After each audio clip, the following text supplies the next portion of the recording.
Hey again everybody! July 2021 has come to a close, and as always we've been pushing forward, making good progress on our story-driven RPG. I hope you're all doing well and are ready to see what we've been up to this month.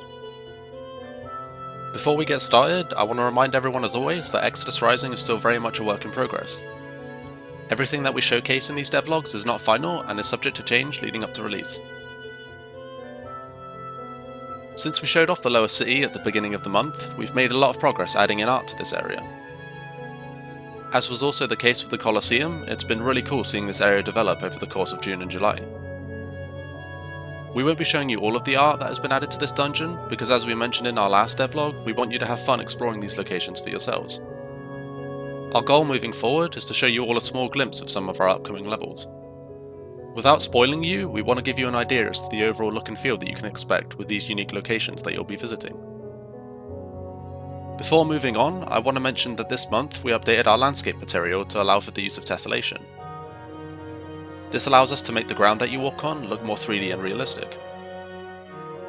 I wanted to mention this because not only is it just a cool feature by itself, but it also ties into the next part of this devlog. A big thing that we've introduced into the world of Leyda this month is a dynamic weather system, which gives us control over everything from thunderstorms to blizzards.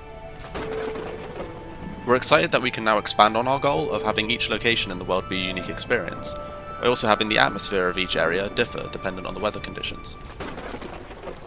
As the weather conditions shift dynamically, it means that each of you are going to have different experiences when travelling to new areas. For example, one of you may enter the lower city at the crack of dawn with not a cloud in the sky. Others will arrive at night surrounded by fog or in the middle of a torrential downpour. Whilst the weather conditions will differ from player to player throughout the majority of the city, we also have the ability to set each location to use a certain weather type if we want to. We're really excited to put this to use for different areas where we want to push a specific atmosphere. A haunted manor trapped in the middle of a thunderstorm, for example. The implementation of this dynamic weather system has proved to be a fantastic addition to the world, but for it to work well within the world, it was most certainly not as simple as just adding it in. I'd like to cover some of the small details regarding this system that have kept us busy throughout July, which we've been working on to really bring the world to life and immerse you in this high fantasy setting. Each material in the world now has a few different variants, which allow us to make buildings, rocks, trees, etc. look wet whilst it's raining. This also applies to the various creatures and beasts you'll encounter throughout the world, as well as the armor of NPCs, and of course your own armor too. We've been adding in additional VFX for when it's raining, so that rain pours off of roofs, tents and other surfaces. The rain will also slide down glass windows and create ripples when it hits the water throughout the world. Something that is most noticeable during heavy rain and thunder, but applies no matter the weather, is how the sounds of the outside world are muffled when you enter an interior.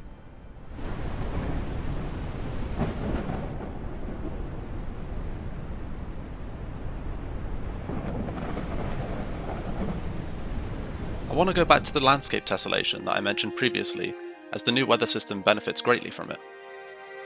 During heavy rainfall, puddles will form throughout the world, and the tessellation allows them to form at varying heights. It also allows for snow to collect in the gaps of the bricks in the street. Additionally, by placing interactors on the individual feet and torso of the player, we're able to use the tessellation to allow you to form a path in the snow as you wander around. This also applies to the various NPCs and enemies that you'll encounter on your adventure. Over time, as the world continues to be coated in white, the paths that were created are slowly filled in with a new layer of snow. With that being said, those are the main things that I wanted to cover regarding our new weather system.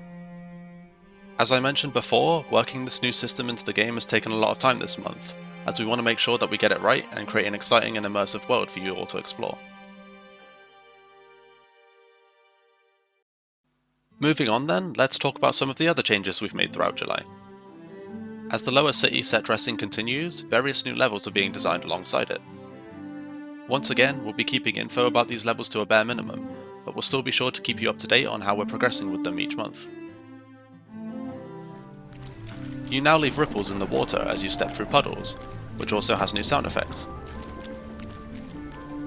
Additionally, after stepping in water, you'll now leave wet footprints, which slowly dry up the more you walk around as your boots begin to dry. Clarabak's lock-on reticle was bugged previously, as it was visible on them when they burrowed underground. This has since been fixed, meaning you'll now have no idea where they're going to pop up and will need to stay vigilant to avoid being caught off guard. Lanterns throughout the world now turn on as the sun begins to set over Varin. They'll also turn on during heavy rain and snowfall to illuminate the path. Pressing the attack button whilst your weapon is sheathed will now perform a quick attack. You can also go straight into a block with a sheathed weapon. Before, you had to press a separate button to bring out your weapon first, before being able to attack or block. Previously, you rolled in the direction your character was facing, meaning you had to turn and face the direction you wanted to dodge. With a recent change, the dodge now forces you in the direction you're pressing instead. It's hard to show you the change with this because it's very much an improvement with how the game controls, but this tiny adjustment makes dodging instantaneous and much more responsive. With the still recent engine update, we're now able to take advantage of Unreal Engine's volumetric clouds.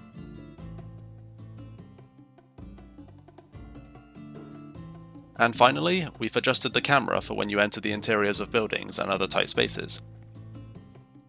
Before, the camera would stay at the same position regardless of where you were, making it hard to navigate indoor areas due to the camera clipping through the walls. The camera now zooms in and moves slightly to the side of the player, which makes indoor areas much easier to traverse. Additionally, you may notice throughout this devlog that Exodus Rising seems significantly brighter than usual. The lighting throughout the world isn't currently reminiscent of the final game due to engine updates at the beginning of the month breaking a few things. We'll be sure to fix this in the future and bring back the correct lighting. To start off this month's devlog, I'd like to cover one of the most requested things so far, and talk about our world and game progression. Thankfully, there's a lot of work going on in this area currently, and so there's tons for us to talk about. When we first set out to develop Exodus Rising, we knew that we wanted to build the foundations of a huge fantasy RPG world. One full of races, factions, skills, spells, enemies, creatures, and continent-spanning conflicts. We also knew that we wanted to take you, the player, along for the ride, as we developed this with each new title in the franchise until we could grow the team large enough to achieve such things. Having these grand ambitions and knowing what's achievable and what isn't, particularly with a small team of which some members have come and gone, has proven particularly difficult since development began. It has required at points rather large adjustments, and accepting that something rather substantial just isn't working. Thankfully, because we're a small indie team, we're not at the whim of quite so strict deadlines, and whilst big changes and reworks are incredibly risky for us, it does ultimately mean the decision is ours to make. For example, did you know we're currently on the 4th version of the story and world for Exodus Rising? Each about 50,000 words or more in length, and requiring months of level reworking. Originally, we designed Exodus Rising to be mostly open world, and had you accompanying a small group of NPCs as they delved the abandoned city of Varin. This felt too empty, and so we expanded the world to include smaller factions and humans, such as bandits and treasure hunters, to thrash the world out. But this required us to chop the city up into smaller segments for optimization and story progression to work efficiently. We reworked this into a multiple choice structure that allowed you to engage or not engage with the bigger narrative as you saw fit, similarly to a choose your own adventure style structure. This version was incredibly fun to design, but ultimately resulted in many weaker pathways. Due to needing a set ending that fed into the wider narrative we wanted to tell, it unfortunately didn't deliver what we'd hoped. Our current and final version of the world was the biggest rework of all. At the end of 2020, we went back to the drawing board. We wiped it clean and used all of the best parts from the lore, the world, the mechanics, and rebuilt them into something completely new. And the Forsaken Realms were born. This is the version you see developing before you, and we now truly believe we found the right balance between everything we set out to achieve. In our April devlog, we talked about the level flow of Exodus Rising, which we have since changed to better match the semi-open world experience we now want to deliver. So what does this look like? Well, when you get your hands on Exodus Rising, you'll experience both semi-open world areas full of enemies, quests, puzzles, loot and NPCs, as well as more structured dungeon-style areas that carry the story forward and allow us to get creative with how these key locations look and feel, much more so than if we remain completely open world. Think of it this way. As you first arrive in Varin, you'll have complete access to the area surrounding the city to explore as you like. You can improve your character, interact with the side quests, meet the inhabitants, whatever you so choose. But if you want to get inside the city, you'll need to earn your way inside, and to do that you'll need to prove yourself by completing the story content required and overcome the boss linked to said story content. The Colosseum is the first new area that we've been designing with this structure in mind. In our last devlog at the end of May, we had the basic layout for this area complete. Throughout June we made a good start set dressing and lighting the Colosseum, and so you'll now have a much better understanding of the overall look and feel that we're going for with this location. By reworking levels such as the arena into unique dungeons, we're really able to hone in on making them feel special. We can tailor the lighting and visual effects in every area in Exodus Rising for a fresh and exciting experience with every new place you visit. With more freedom over the flow of each level, we can add a greater sense of exploration as you traverse the world. The Colosseum has already come a long way since we first began work on it, and we're really excited to see how it comes together in the near future. A new area we've been designing this month is the Lower City. Much like the Colosseum, the Lower City is a revamp of another location, the Varant Main Street, which we felt wasn't living up to standards. You'll recognise this area from some of our older devlogs. Before we continue, we're going to be talking about this level in a little more depth, and so I just wanted to give a little spoiler warning. We're only going to be doing this for this one dungeon to show you all in detail why we're making the changes we are, so that we can really push these new locations we're designing in the world. We won't be doing this level of detail for future dungeons, so that we don't ruin the game for all of you following along with us. But we've been getting lots of questions, and as always we want to be as transparent as possible with our development. As the Lower City is very much in its early stages, I'd like to give you all a rundown on what it is that we're looking to achieve with this location moving forward. As you set foot in the city, you'll immediately be able to see the path leading to the exit of the area. In contrast to the old Main Street, which is just a straight line, we wanted to show you the end goal you're working towards right from the beginning. The Lower City is structured so that you'll traverse the area in a big curve, navigating through different buildings, alleys and more, and eventually ending up back near the start of the level. We want to add as much variety to the gameplay of the Lower City as possible, so that you have fun traversing and exploring the level from top to bottom. We've been doing this by carefully plotting out each area of the level, so that no section feels the same as another. Using this small area of the level as an example, as you enter this alley you'll be funneled into some bandits, which results in close quarter combat. You'll navigate through these alleys until you enter a more open area, where you'll fight a larger group of bandits, this time with more space to move around and plan your attacks. Not only will you have a variety of different encounters and challenges to overcome, but you'll also have secrets, puzzles and loot to find throughout the levels off the beaten track. To summarise our objective for the Lower City, we want to ensure that you experience a range of gameplay throughout the level, and don't feel bored doing the same thing over and over. Moving on now, I'd like to talk about some of the AI improvements that we've been working on this month. Our AI focus throughout June has been the bandit archers as well as the aurochs, both of which have seen significant change. As you progress through Exodus Rising, archers will now become more and more challenging to fight, with their accuracy improving with each level. We've done this to keep you on your toes as you level up and ensure that archer combat stays engaging throughout the entire game. Another change we made to the archers is making sure that their first shot always misses you. The reason for this change is because we felt that it was extremely annoying getting hit by a stray arrow from an enemy that you didn't know had spotted you. By having the first shot always miss, it gives you a chance to spot the archer and prepare a counterattack. Additionally, archers will now have a harder time hitting their targets at a distance. Aside being more realistic, this offers more strategical approaches on how you can deal with this enemy in a combat situation. We're really happy with the improvements that we've made to the archers so far, but of course they're not yet complete. They'll require a lot more refinement and polish later down the line for them to really work with the gameplay we're going for, but the basis for the kind of enemy we want them to be and how we want them to perform is now in place. The aurochs is a beast that has been in Exodus Rising for a long time now, with some of the oldest footage of it in our alpha trailer.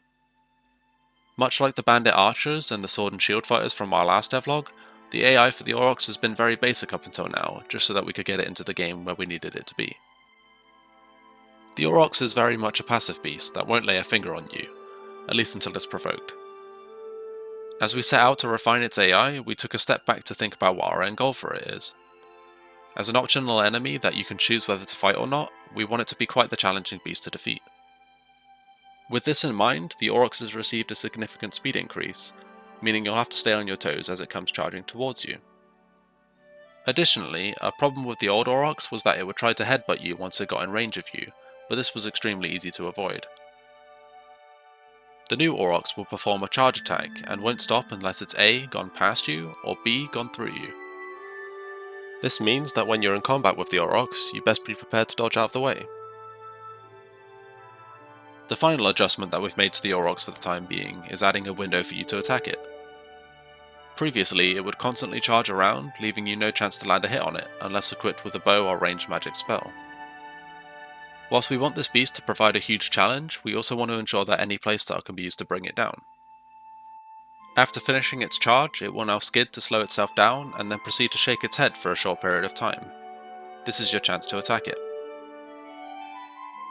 Again, this AI is still a work in progress and will see further refinement in the future, but we're really happy with the improvements that we've made so far, and would love to know what all of your thoughts are on it. Staying on the topic of AI, our programmer has been busy this month working on NPC tethering. This allows us to set NPCs to return back to their spawn point if you exit a certain radius. Here you can see the Krat chasing and attacking me inside the green sphere, but when I leave they lose interest and return back to their spawn.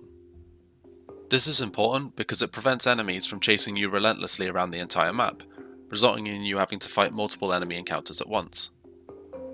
Additionally, a separate radius, in this example the red sphere, controls if NPCs are spawned in.